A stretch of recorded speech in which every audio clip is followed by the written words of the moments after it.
So I seen a few posts this morning, um, particularly by the likes of people that are trying to point out everything that's gone wrong in the country. Well, the usual suspects, um, and they're saying this about McEntee still pushing ahead with the hate speech bill. Now, isn't that weird? Because wasn't it only a month ago, less than a month ago, where it was all being said that all that was being done away with, because there's no way they can possibly put it through, because hell, the woman can't even describe what the word hate means. So how the fuck can you pass a bill through titled the hate speech bill?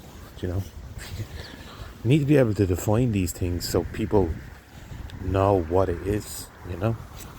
See, people being informed about something properly before initiating it.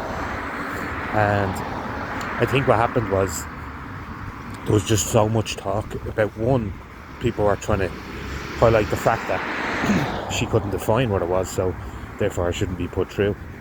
But that people were dead wide to it because it would just open the door, She was kind of leaning towards, McEntee was kind of leaning towards that it was going to be brought in to protect certain individuals.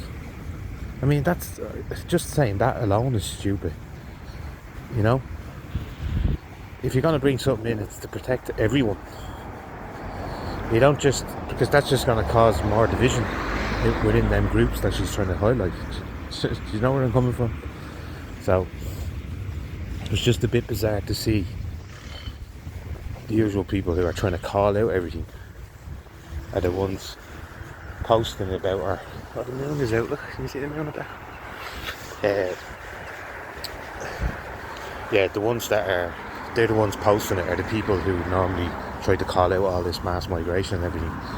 They're the ones sharing this thing that McEntee's gonna come back again and push even harder with this hate speech bill. It's just like, is this a tactic? I'm starting to think of that it's a tactic. It's just like flip flop, just keep flip flopping, and just draw out time in some way. Well, to me, the people that are in there, they'd be drawing all this out, because the longer they can draw it out, they can make more money by staying in such positions. If only we had a rightful judge, some type of judge that, because these are the same people who are coming out, right, and attacking the likes of Gavin Pepper and questioning Gavin Pepper's ethics. I mean, these people are really going to question that man's ethics when they're the ones that are overseeing everything that we see, in the sense of like the destruction of Ireland, mass migration, housing foreigners before housing natives. Like, in what world is that even? I'm sure here people, you probably know of incidences where this happened in history. So please put them in the comment section. You know me, I'm always open to learning, especially if something like this happened before, because it would cause me to go and look. So if you know of a country or a leader that did this against his own people, where they literally opened all borders, neglected natives while still pushing for housing and everything else for these people that are coming in. So I mean, I got to that from Helen McEntee. It's all one and the same thing. The Irish Zone was mentioning how she's trying to line herself. Well, he thinks that she's trying to line herself up to be Taoiseach. Can you imagine that thing being Taoiseach of Ireland? I mean, I reckon she's a little bit more psychotic than Harris. And now that's fucking saying a lot, because Harris is just like a, the boy that was bullied in school, and now he's been put in charge, and it's like the narcissist has come out, you know. What was that thing he was that saying? Remember, he was walking about down. I had it in one of your videos where he was walking with his ice cream, and he was like, he's a great PD. I mean, the man's a fucking weasel. Charisma of a wet rag. And people have already pointed out that the Dort's only 38 and he looks about fucking late 50s, you know?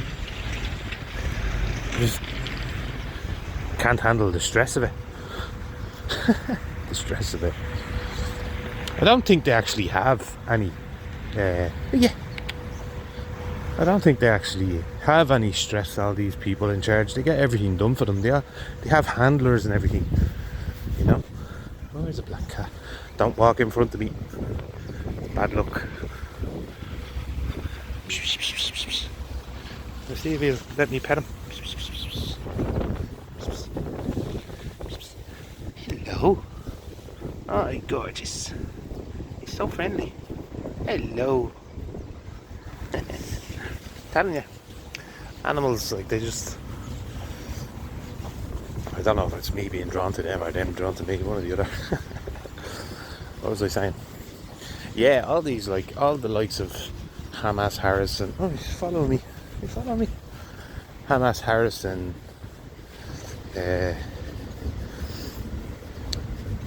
What are you doing?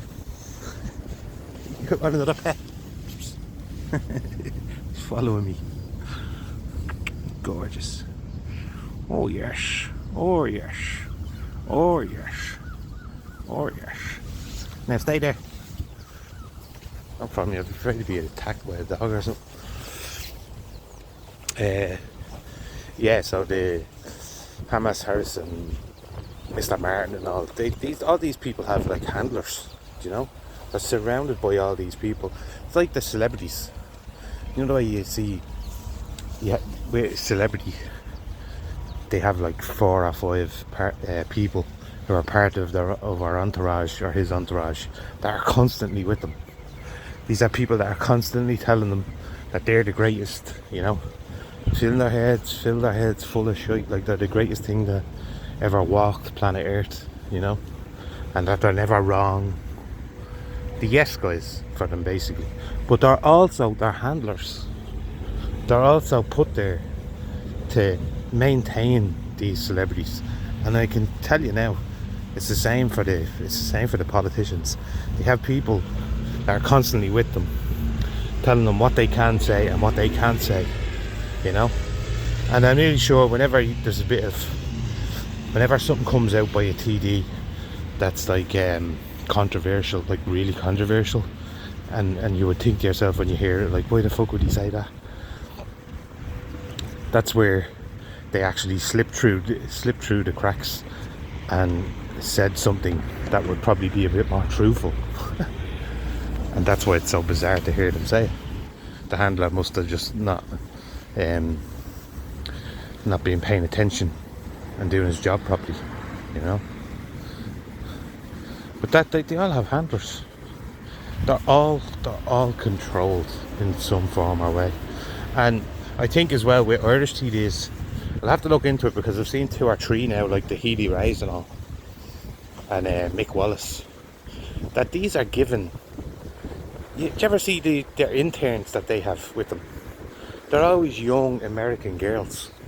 What do you think that is? Huh?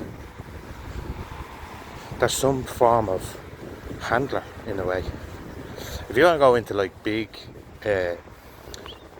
handlers of things that happened in the last few years, one to look into would be Rachel Chandler. Right? Rachel Chandler. And she was basically one of Epstein's top recruiters. I mean, he recruited her when she was only 15 or 16, and there's pictures of her. There's pictures of that girl with like Eminem when she's like 15, you know, and all this. So she's with so many. She's in pictures with Bill Clinton and everything. She was the one that was. She was also along with your woman Can't think of her first name now, but Dufresne, the woman Dufresne, who successfully sued Epstein and his business for like 30 million or something. But that pissed me off about her, was she should have held out, because a lot more victims of that individual would have been brought to court if she didn't just like settle and then walked away. Because the longer she was out there, you know, talking about it and highlighting it, I think it gives other abuse victims courage, you know. So they should all just keep on coming out and talking about it as much as possible. But back to your woman, Rachel Chandler. See, what he did was, he would promise these girls modelling careers, or what was the other thing, or like if they were interested in art or something like that, you know, which I think he tried to do with Maria Farmer. She was an artist, and Jeffrey Epstein accosted her and her younger sister, you know, around the same time. Well, Maria Farmer was, I think she was a little bit older. I think she was like 17, 18. But her sister was like 14, you know. And Jeffrey Epstein accosted her. He used Maria Farmer to get to the younger sister. But I mean, it's not that difficult to accept. A lot of people have a problem accepting a reality where very wealthy individuals around the world accost and use underage children, particularly girls, to catch them on snuff videos, you know.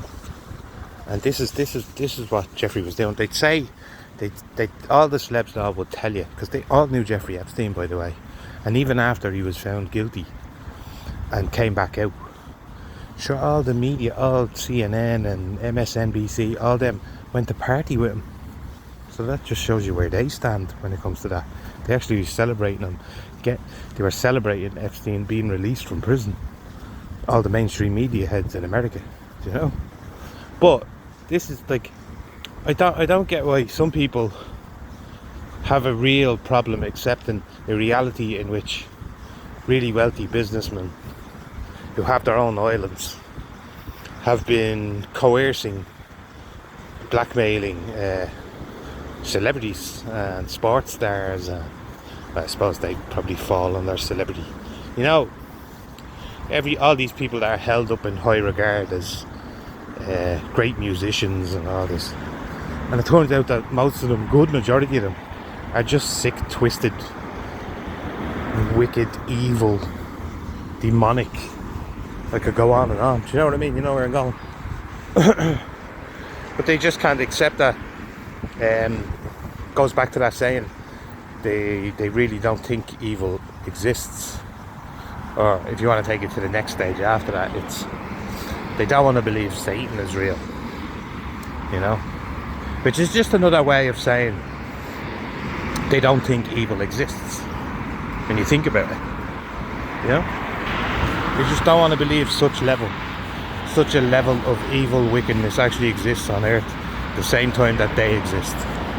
But it's true, and what gives that evilness and wickedness even more power to continue and do what it's doing is by so many ignoring it and not calling out for what it is.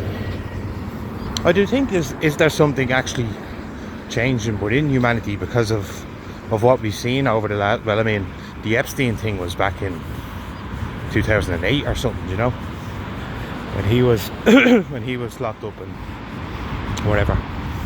But the Diddy thing, I mean, the Diddy thing is just exploding. And now when other celebrities like who's that chap from One Direction, Liam Payne. So when individuals like himself pass away, people are digging up all these old videos of him talking about his time spent with P. Diddy, you know. And just by the 3 or 4 clips that I've seen, it's not good. Because while he was alive, and I hate talking about like recently deceased people, but I'm sharing the information that I come across. So, but let me press this green traffic one. But yeah, there's the videos that I've seen. So while Liam was alive, and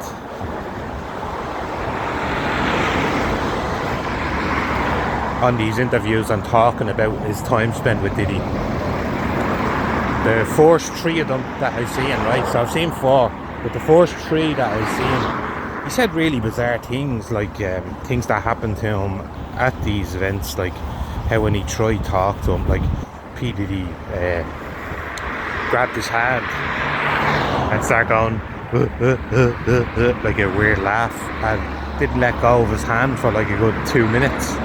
You know, he was just holding on to Payne's hand. But that must have felt a bit awkward for him. And then he's saying he's dropping names like who else he's seen at this party. One of them was Jay-Z, the other was Leo DiCaprio, which is weird because the number 1 guest on Diddy's plane was on his boat or whatever was Leonardo DiCaprio. So there's that. You see a kind of a bit of truth coming out there, you know. On one hand, Diddy admitting that DiCaprio is his number 1 guest, and then you have Liam Payne saying that he's seen Leo DiCaprio sitting at the main table at one of these events. So it's definitely, that part's definitely true, we know that for sure. But then there's other ones of just after P. Diddy got caught. One in particular is an interview he did on the red carpet, and I've mentioned this one before, but he's asked about P. Diddy and he immediately looks away. I think that's like his conscience, you know, of whatever happened at these events that they all go to. It was like he just wanted to just blank it out. He didn't want to be reminded of it or nothing. So, I mean, there's going to be a lot more that comes out around that Diddy thing. And like I said, whenever one of these top earners, like, it's hard to tell which sects, S-E-C-T-S, sects, a particular celeb might be in, you know, because they all belong to different sects or different wings, branches. They are all told that, oh, there's a circus over there, look, get yourselves down to the circus in Clare Hall.